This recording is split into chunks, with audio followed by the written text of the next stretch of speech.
ನಮಸ್ಕಾರ ಬಹಳ ದೊಡ್ಡದಾದ ಪುಣ್ಯ ಸಾಧನ, ಶ್ರೇಯಸ್ಸಾಧನವಾದದ್ದು. ಭಕ್ತಿಯಿಂದ ನಮಸ್ಕಾರವನ್ನು ಮಾಡಿ ಬಹಳ ದೊಡ್ಡ ಲಾಭವನ್ನು ಮಹಾನುಭಾವರಿಂದ, ಪುಣ್ಯವಂತರಿಂದ, ಹಿರಿಯರಿಂದ, ಜ್ಞಾನಿಗಳಿಂದ, ತಪಸ್ಸುಗಳಿಂದ ನಾವು ಪಡೆಯುವುದಕ್ಕೆ ಸಾಧ್ಯ ಇದೆ. ಅದಕ್ಕೆ ವಿಪರೀತವಾಗಿ ಜ್ಞಾನಿಗಳ, ಮಹಾತ್ಮರ, ಗುರು ಹಿರಿಯರ ಸನ್ನಿಧಾನದಲ್ಲಿ ಬಾಗಿ ನಮಸ್ಕಾರ ಮಾಡುವ ಪ್ರಸಂಗವಿದ್ದಾಗಲೂ ಮಾಡದಿದ್ದರೆ ಅನರ್ಥವನ್ನೂ ಶಾಸ್ತ್ರ ಹೇಳುತ್ತದೆ. ಊರ್ಧ್ವಂ ಪ್ರಾಣಾಹ್ಯುತ್ಕ್ರಾಮಂತಿ ಯೂನಸ್ಥವಿರ ಆಗತೆ ಪ್ರತ್ಯುತ್ಥಾನಾಭಿವಾದಾಭ್ಯಾಂ ಪುನಸ್ತಾನ್ ಪ್ರತಿಪದ್ಯತೆ ಎಂದು.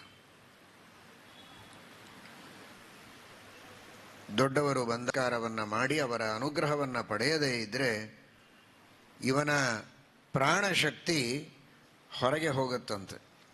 ಅಂದರೆ ನಿಧಾನವಾಗಿ ಆ ಪ್ರಾಣಶಕ್ತಿ ಇವನಲ್ಲಿ ಹೊರಗೆ ಹೋಗುವುದಕ್ಕೆ ನೋಡ್ತಾ ಇರುತ್ತದೆ.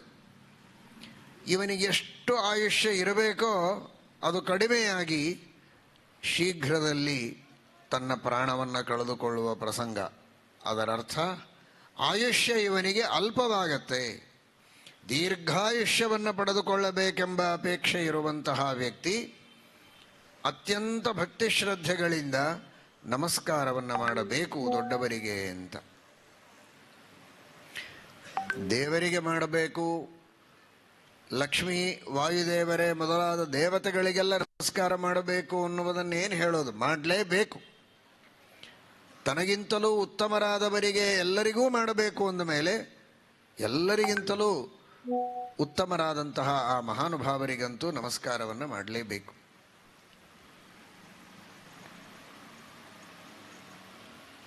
ಮಾರ್ಕಾಂಡೇಯರ ಚರಿತ್ರೆಯಲ್ಲಿ ನಾವು ಕೇಳುತ್ತೇವೆ. ಮೃಕಂಡು ಮಹರ್ಷಿಗಳ ಸುಪುತ್ರರು ಮಾರ್ಕಾಂಡೇಯ ಮಹರ್ಷಿಗಳು. ಅವರು ಚಿಕ್ಕ ವಯಸ್ಸಿನಲ್ಲಿರುವಾಗ ಮಾರ್ಕಾಂಡೇಯರ ಆಯುಷ್ಯ ಬಹಳ ಅಲ್ಪ ಅಂತ ಗೊತ್ತಾಯಿತು. ಮೃಕಂಡು ಮಹರ್ಷಿಗಳು ಮಹಾಜ್ಞಾನಿಗಳು. ಈ ಒಂದು ತತ್ವ ಅವರಿಗೆ ಗೊತ್ತು. ಬಂದವರಿಗೆ ನಮಸ್ಕಾರ ಮಾಡಬೇಕು, ಗುರುಗಳಿಗೆ, ಹಿರಿಯರಿಗೆ ಅಂತ ಪ್ರಾಯ ನಮ್ಮ ಭಾರತೀಯ ಸಂಸ್ಕೃತಿಯಲ್ಲಿ ಎಲ್ಲ ಹಿರಿಯರು ತಮ್ಮ ತಮ್ಮ ಮಕ್ಕಳಿಗೆ ಚಿಕ್ಕ ವಯಸ್ಸಿನಲ್ಲಿ ಅದನ್ನು ಅಭ್ಯಾಸ ಮಾಡಿಸಿರ್ತಾರೆ. ದೊಡ್ಡವರು ಬಂದ ಕ್ಷಣಕ್ಕೆ ನಮಸ್ಕಾರ ಮಾಡಪ್ಪ ಅಂತ ಹೇಳ್ತಾರೆ, ಮಾಡ್ತಾರೆ. ಆದರೆ ಮೃಕಂಡು ಮಹರ್ಷಿಗಳಿಗೆ ಸುಮ್ಮನೆ ಇದೊಂದು ಪರಂಪರೆ ಅಂತ ಮಾತ್ರ ಮಾಡಿಸೋದು, ಇದೊಂದು ಪದ್ಧತಿ ಬಂದಿದೆ ಮಾಡಬೇಕು ಅಂತ ಇಷ್ಟೇ ಅಲ್ಲ. ಅವರು, ಆ ಮೃಕಂಡುಗಳು ಇದರ ರಹಸ್ಯವನ್ನು ಕಂಡು ತನ್ನ ಮಗನಿಗೆ ಉಪದೇಶವನ್ನು ಮಾಡುತ್ತಾರೆ. ನೋಡಪ್ಪ, ನಿನ್ನ ಕೆಲಸ ಆಶ್ರಮಕ್ಕೆ, ಈ ಗುರುಕುಲಕ್ಕೆ, ನಮ್ಮ ಋಷಿಗಳ ಈ ಆಶ್ರಮಕ್ಕೆ ಯಾರೇ ಜ್ಞಾನಿಗಳು, ಮಹಾನುಭಾವರು ಬಂದರೆ ಮೊದಲನೇ ಕೆಲಸ ನಿನ್ನ ನಮಸ್ಕಾರ, ಆಮೇಲೆ ನಿನ್ನ ವೇದಾಧ್ಯಯನ, ನಿನ್ನ ನಿತ್ಯದ ಕಾರ್ಯಕ್ರಮಗಳನ್ನು ನೀನು ಮಾಡಬೇಕದ್ದು. ತಂದೆಯ ಆಜ್ಞೆ, ಆಜ್ಞಾ ಗುರುಣಾಂ ಹಿ ಅವಿಚಾರಣೀಯ. ಯಾಕೆ ಮಾಡಬೇಕು, ಏನು ಮಾಡಬೇಕು ಇದನ್ನೆಲ್ಲ ಕೇಳೋ ಅಂಥ ಪ್ರವೃತ್ತಿ ಅಲ್ಲ ಪ್ರಾಚೀನರಲ್ಲಿ. ಆ ಶ್ರದ್ಧೆ. ಬಂದವರಿಗೆಲ್ಲ ನಮಸ್ಕಾರ ಮಾಡ್ತಾ ಇದ್ರು ಆ ಪುಟ್ಟ ವಯಸ್ಸಿನಲ್ಲಿರುವ ಮಾರ್ಕಾಂಡೇಯರು. ಸಾಷ್ಟಾಂಗ ಪ್ರಣಾಮವನ್ನು, ಗೋತ್ರಗಳನ್ನು ಉಚ್ಚಾರಣೆ ಮಾಡಿ ಅಭಿವಾದನವನ್ನು ಮಾಡಿದಾಗ ಅವರು ಆಶೀರ್ವಾದವನ್ನು ಮಾಡಬೇಕು. ನಮಸ್ಕಾರ ಮಾಡಿದವರಿಗೆ ಆಶೀರ್ವಾದವನ್ನು ಮಾಡಬೇಕು. ಅಭಿವಾದನ ಮಾಡಿಸಿಕೊಂಡವರು ಆಶೀರ್ವಾದವನ್ನು ಮಾಡಬೇಕು ಅಂತ ಇದೆ. ಆಶೀರ್ವಾದವನ್ನು ಮಾಡಿದರೆ ಅವರಿಗೆ ನಮಸ್ಕಾರ ಮಾಡಿಸಿಕೊಂಡದ್ದಕ್ಕೆ ಯಾವುದೇ ದೋಷ ಇಲ್ಲ. ಇಲ್ಲ ಅಂದರೆ ಮಾಡಿಸಿಕೊಂಡು ಆಶೀರ್ವಾದ ಮಾಡದೇ ಇದ್ದರೆ ಅವರಿಗೆ ದೋಷ. ಇದು ಯತಿಗಳಿಗೆ ಸಂಬಂಧಪಟ್ಟದ್ದಲ್ಲ. ಯತಿಗಳಿಗೆ ಆಶೀರ್ವಾದ ಮಾಡುವ ಅಧಿಕಾರ ಇಲ್ಲ. ನಾರಾಯಣ ಸ್ಮರಣೆಯನ್ನು ಮಾತ್ರ ಮಾಡಬಹುದು. ದೇವರು ನಿನಗೆ ಅನುಗ್ರಹವನ್ನು ಮಾಡಲಿ ಅಂತ ಪ್ರಾರ್ಥನೆಯನ್ನು ಮಾಡಬಹುದು. ಆದರೆ ಯತಿಗಳನ್ನು ಬಿಟ್ಟಿನ್ನುಳದವರೆಲ್ಲರೂ ಕೂಡ ಆಶೀರ್ವಾದವನ್ನು ಮಾಡಬೇಕು. ಇವರಿಗೆ ನಿರಾಶೀಹಿ ಅಂತ, ಇವರ ತಮಗಾಗಿಯೂ ಇನ್ನೊಬ್ಬರಿಗಾಗಿಯೂ ಯಾವ ಆಶೀಸ್ಸುಗಳನ್ನು ಇಟ್ಟುಕೊಳ್ಳಬಾರದು. ಇನ್ನೊಬ್ಬರಿಗಾಗಿ ಆಶೀಸ್ಸನ್ನು ಇಟ್ಟುಕೊಂಡು ತಮಗಾಗಿ ಯಾವ ಅಪೇಕ್ಷೆಗಳನ್ನು ಇಟ್ಟುಕೊಳ್ಳದಿದ್ದರೆ ಅವರು ತ್ಯಾಗಿಗಳು. ತಮಗಾಗಿಯೂ ಇನ್ನೊಬ್ಬರಿಗಾಗಿಯೂ ಯಾವುದನ್ನು ಬಯಸದವರು ನ್ಯಾಸಿಗಳು, ಸನ್ಯಾಸಿಗಳು ಅಂತ ಶ್ರೀಮದಾಚಾರ್ಯರು ಗೀತಾಭಾಷ್ಯದಲ್ಲಿ ತಿಳಿಸಿಕೊಟ್ಟಿದ್ದಾರೆ. ಆದರೆ ಯತಿಗಳಿಗೆ ನಮಸ್ಕಾರ ಮಾಡಿದಾಗಲೂ ಯತಿಗಳು ನಾರಾಯಣನ ಸ್ಮರಣೆಯನ್ನು ಮಾಡಬೇಕು. ನಾರಾಯಣ ನಾರಾಯಣ ನಾರಾಯಣ ಎಂಬುದಾಗಿ. ನಾರಾಯಣನೇ ಎಲ್ಲವನ್ನೂ ನೋಡಿಕೊಳ್ತಾನೆ ಅಂತ. ಅದಕ್ಕೆ ನಮ್ಮ ಗುರುಗಳು ಹೇಳ್ತಾ ಇದ್ರು, ನಾಕಾಧಿಕ ಸಮಂ ರಾಜ್ಯಂ ರಾಮವತ್ ಪರಿಪಾಲನಂ ಯಕ್ಷರಾಟ್ ಧನ ಸಂಪತ್ತಿ ಣಕಾರಾತ್ ಸುಖಮಾಪ್ನುಯಾತ್. ನಾರಾಯಣ ನಾಕಾಧಿಕ ಸಮಂ ರಾಜ್ಯಂ, ಸ್ವರ್ಗಕ್ಕಿಂತ ಹೆಚ್ಚಿನ ರಾಜ್ಯ, ಸೌಭಾಗ್ಯ, ಸಮೃದ್ಧಂ ಸೌಭಾಗ್ಯಂ, ಅಂತಹ ಶ್ರೇಷ್ಠವಾದ ಸೌಭಾಗ್ಯ, ಶ್ರೇಷ್ಠವಾದ ಸಾಮ್ರಾಜ್ಯ, ಆ ಸ್ವರಾಜ್ಯ, ಆ ವೈರಾಜ್ಯ, ಇದೆಲ್ಲ ಬರಲಿಕ್ಕೆ ಸಾಧ್ಯ ಇದೆ ಕೇವಲ ನಾರಾಯಣನ ಅನುಗ್ರಹದಿಂದ. ನಾ ಅಂದರೆ ಸಾಕು. ನೋಡಿ ಏನು ವಿಚಿತ್ರ. ನಾ ಅಂದ್ರೇನೆ ಅಧೋಗತಿ, ನಾ ಅಂದ್ರೇನೆ ಊರ್ಧ್ವಗತಿ. ನಾ ಅಂತ ಬಡ್ಕೊಂಡ್ರೆ ಅಧೋಗತಿ. ಆ ನಾರಾಯಣ ಅನ್ನೋದರೊಳಗಿನ ನಾ ಅಂತ ಹೇಳಿದರೆ ನಾಕಾಧಿಕ ಸಮಂ ರಾಜ್ಯಂ. ಇನ್ನು ಎರಡನೇ ಅಕ್ಷರ ರಾ. ರಾ ಅಂತ ಹೇಳಿದರೆ ರಾಮವತ್ ಪರಿಪಾಲನಂ. ಶ್ರೀರಾಮಚಂದ್ರ ಯಾವ ತರಹದ ಅತ್ಯದ್ಭುತವಾದ ರಾಜ್ಯವನ್ನು ಪರಿಪಾಲನೆ ಮಾಡ್ತಾ ಇದ್ದ ಅಂಥ ರಾಜ್ಯ ಅಲ್ಲ. ಎಲ್ಲರೂ ಏನು ನಮಸ್ಕಾರ ಮಾಡೋರು ರಾಜರೇ ಇರೋದಿಲ್ಲ. ಇಷ್ಟೊತ್ತು ಸತ್ಯ ವಿಜಯತೀರ್ಥ ಶ್ರೀಪಾದಂಗಳವರ ದಿವ್ಯವಾದ ಚರಿತ್ರೆಯನ್ನು ಕೇಳಿದರೆ ಅವರು ರಾಜರಿಗೆ ಅನುಗ್ರಹ ಮಾಡಿದರು, ತಮ್ಮ ಮಂತ್ರಾಕ್ಷತೆಯಿಂದ ಶತ್ರುಬಾಧೆಯನ್ನು ಪರಿಹಾರ ಮಾಡಿದರು ಅಂತ. ಅದು ಅತ್ಯಂತ ಸಂಗತವಾದದ್ದು. ಆಗ ಒಳ್ಳೆ ರಾಜ್ಯ ಪರಿಪಾಲನೆ ಮಾಡುವ ಸೌಭಾಗ್ಯವನ್ನು ಕರುಣಿಸ್ತಾರೆ ಅಂತ. ಉಳಿದವರಿಗೆಲ್ಲ ಏನು, ಎಲ್ಲರೂ ಏನು ರಾಜರೇ ನಮಸ್ಕಾರ ಮಾಡೋದಿಲ್ವಲ್ಲ, ಎಲ್ಲ ತರಹದ ಭಕ್ತರು ನಮಸ್ಕಾರ ಮಾಡ್ತಾರಲ್ಲ ಅಂದರೆ, ಇಡೀ ಊರಿಗೋ ಅಥವಾ ಒಂದು ದೇಶಕ್ಕೋ ಪ್ರದೇಶಕ್ಕೋ ರಾಜರಾಗಬೇಕಾಗಿಲ್ಲ. ಅವರವರು ತಮ್ಮ ತಮ್ಮ ಮನೆಯೊಳಗೆ ರಾಜರಂತೆ ಗೌರವದಿಂದ ಮಾನದಿಂದ ತಾವು ಹೇಳಿದ ಮಾತನ್ನು ತಮ್ಮ ಮನೆಯ ಎಲ್ಲ ಸದಸ್ಯರು ಕೇಳಿ ಪ್ರೀತಿಯಿಂದ ಅದನ್ನು ಅನುಸರಣೆ ಮಾಡೋ ಹಾಗಾದರೆ ಅದೇ ಒಂದು ರಾಜ್ಯ ಅಲ್ಲ. ಅದೂ ಇರೋದಿಲ್ಲ ಕೆಲವರಿಗೆ. ಒಬ್ಬರೇ ಇರ್ತಾರೆ, ಅವಾಗೇನು ಮಾಡೋದು?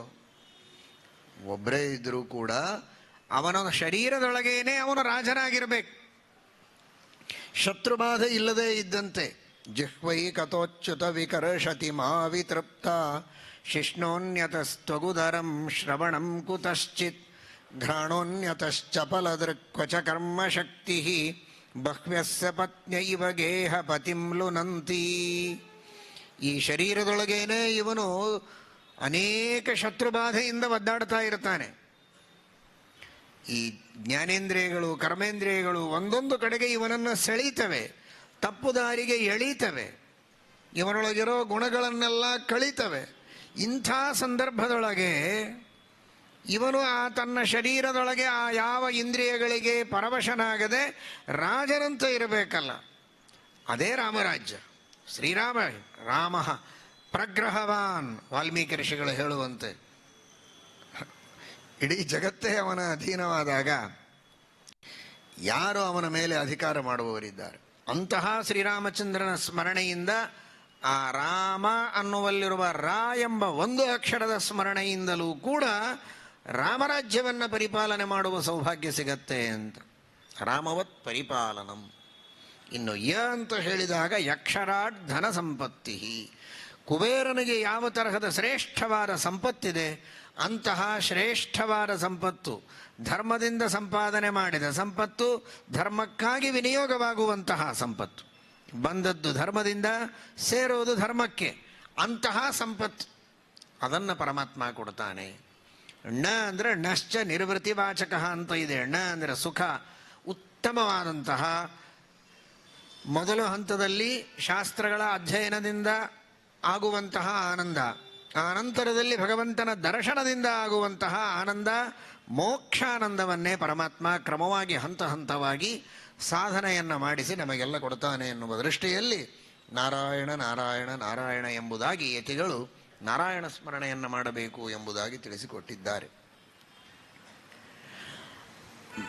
ನಮಸ್ಕಾರ ಮಾಡಿದ ಮಾರ್ಕಾಂಡೇಯರಿಗೆ ಎಲ್ಲರೂ ಆಶೀರ್ವಾದವನ್ನು ಮಾಡ್ತಾ ಇದ್ರು. ಬಾಗಿ ನಮಿಸಿದಾಗ ಆಶೀರ್ವಾದ ಮಾಡಿದ ಆ ಋಷಿಗಳು ಅವನು ಎದ್ದು ನಿಂತಾಗ ನೋಡ್ತಾರೆ, ಹಣೆ ಬರಹವನ್ನು ಓದುವಂತಹ ಶಕ್ತಿ ಇದ್ದ ಮಹಾನುಭಾವರವರೆಲ್ಲ. ಮುಖ ನೋಡಿದರೇನೆ ಅವನ ಏನು ಭವಿಷ್ಯ ಇದೆ ಅಂತ ತಿಳಿಯುವಂತಹ ಜ್ಞಾನ ಸಂಪನ್ನರು. ಅಯ್ಯೋ, ಅಲ್ಪಾಯುಷ್ಯ ಇದೆ ಅಲ್ಲ ಇವನಿಗೆ ಅಂತ ಗೊತ್ತಾಯಿತು. ನಾವೇನೋ ಆಯುಷ್ಮಾನ್ ಭವ ಮಾರ್ಕಾಂಡೇಯ ಅಂತ ಹೇಳಿದ್ವಿ, ಆದರೆ ಇವನ ಆಯುಷ್ಯ ಅಲ್ಪ ಅಂತ ತೋರ್ತಾ ಇದೆಯಲ್ಲ ಅಂತ. ಬ್ರಹ್ಮಲಿಖಿತ ವಿಧಿಲಿಖಿತ ಹೀಗಿದೆ ಅಂತ ಸುಮ್ಮನೆ ಕೂಡಲಿಲ್ಲ. ಅಯ್ಯೋ, ವಿಧಿಲಿಖಿತ ಹೀಗಿದೆ, ಏನು ಮಾಡಬೇಕು ಅಂತ. ಸಾಮಾನ್ಯರು ಸುಮ್ಮನೆ ಕೂಡ್ಬೇಕು, ಏನು ಮಾಡ್ತಾರೆ. ಆದರೆ ವಿಧಿ ಇಲ್ಲದೆ ವಿಧಿಲಿಖಿತಕ್ಕೆ ಎಲ್ಲರೂ ಬಾಗಬೇಕು. ಆದರೆ ಇವರೆಲ್ಲ ಜ್ಞಾನಿಗಳು, ಬ್ರಹ್ಮದೇವರ ಹತ್ರನೇ ಹೋದರು. ಬ್ರಹ್ಮನ್ ಈ ತರಹ ಅಲ್ಪಾಯುಷ್ಯ ಇದೆ, ಆದರೆ ಭಕ್ತಿಯಿಂದ ಬಂದ ದೊಡ್ಡವರಿಗೆಲ್ಲ ನಮಸ್ಕಾರ ಮಾಡ್ತಾನೆ. ನಾವು ಮಾಡಿಸಿಕೊಂಡ್ವಿ, ಆಶೀರ್ವಾದ ಮಾಡಿದ್ದೇವೆ.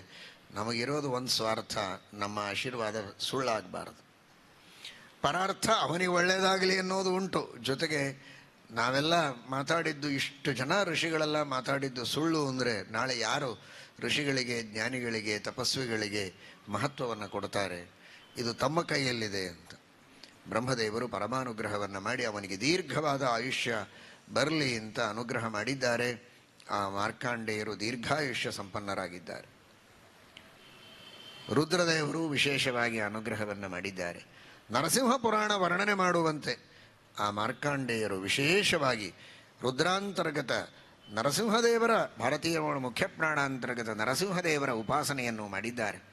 ವಿಶೇಷವಾಗಿ ಭದ್ರಾ ನದಿ ತೀರದೊಳಗೆ ಆ ನರಸಿಂಹದೇವರ ಸ್ಥಾಪನೆಯನ್ನು ಮಾಡಿ ಅಲ್ಲಿ ನರಸಿಂಹದೇವರ ಉಪಾಸನೆಯನ್ನು ಮಾಡಿದ್ದಾರೆ ಅಂತ ಕೇಳ್ತೇವೆ. ಇವತ್ತಿಗೂ ಭದ್ರಾವತಿಯಲ್ಲಿ ಭದ್ರಾ ನದಿ ತೀರದಲ್ಲಿ ಒಂದು ಪ್ರಾಚೀನವಾದ ನರಸಿಂಹ ದೇವಾಲಯ ಉಂಟು.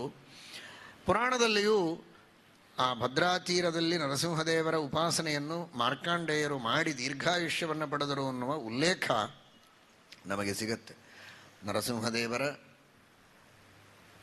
ಬ್ರಹ್ಮದೇವರ, ರುದ್ರದೇವರ ವಿಶೇಷವಾದ ಅನುಗ್ರಹದಿಂದ, ಆ ಎಲ್ಲ ಋಷಿಗಳ ಆಶೀರ್ವಾದ ಬಲದಿಂದ ಮಾರ್ಕಾಂಡೇಯರು ದೀರ್ಘವಾದ ಆಯುಷ್ಯವನ್ನು ಪಡೆದರು. ಇವತ್ತೆಷ್ಟು ವಿಚಿತ್ರ, ಅಲ್ಪಾಯುಷ್ಯ ಇದೆ ಅಂತ ಪ್ರಸಿದ್ಧರಾದವರು ಮೊದಲು, ಆದರೆ ಇವತ್ತು ಚಿರಂಜೀವಿಗಳು ಅಂದರೆ ಮಾರ್ಕಾಂಡೇಯರು. ಯಾರೇ ಏನೇ ಶಾಂತಿ ಮಾಡಿಕೊಂಡ್ರೆ ಷಷ್ಠಬ್ದಿಯೋ ಮತ್ತೊಂದೋ ಇನ್ನು ಬೇರೆ ಬೇರೆ ತರಹದ ಜನ್ಮದಿನಗಳಿಗೆ ಸಂಬಂಧಪಟ್ಟಂತೆ ಆಯುಷ್ಯ ಹೋಮಾದಿಗಳನ್ನು ಮಾಡಿದರೆ ಮಾರ್ಕಾಂಡೇಯರ ಚರಿತ್ರೆ ಕೇಳಬೇಕು, ದೀರ್ಘಾಯುಷ್ಯ ಬರ್ತದೆ ಅಂತ. ಅಂದರೆ ದೊಡ್ಡವರಿಗೆ ನಮಸ್ಕಾರ ಮಾಡಿದರೆ ದೀರ್ಘಾಯುಷ್ಯ ಬರುತ್ತೆ. ಇಷ್ಟೇ ಅಲ್ಲ, ಯಾರು ದೊಡ್ಡವರಿಗೆ ನಮಸ್ಕಾರ ಮಾಡಿ ಅವರ ಅನುಗ್ರಹವನ್ನು ಪಡೆದಿರುತ್ತಾರೆ ಅಂಥವರ ಸ್ಮರಣೆ ಮಾಡಿದರೂ ದೀರ್ಘಾಯುಷ್ಯ ಬರುತ್ತದೆ ಎನ್ನಲಿಕ್ಕೆ ಮಾರ್ಕಾಂಡೇಯರು ಇವತ್ತು ಉದಾಹರಣರಾಗಿ ನಿಂತಿದ್ದಾರೆ.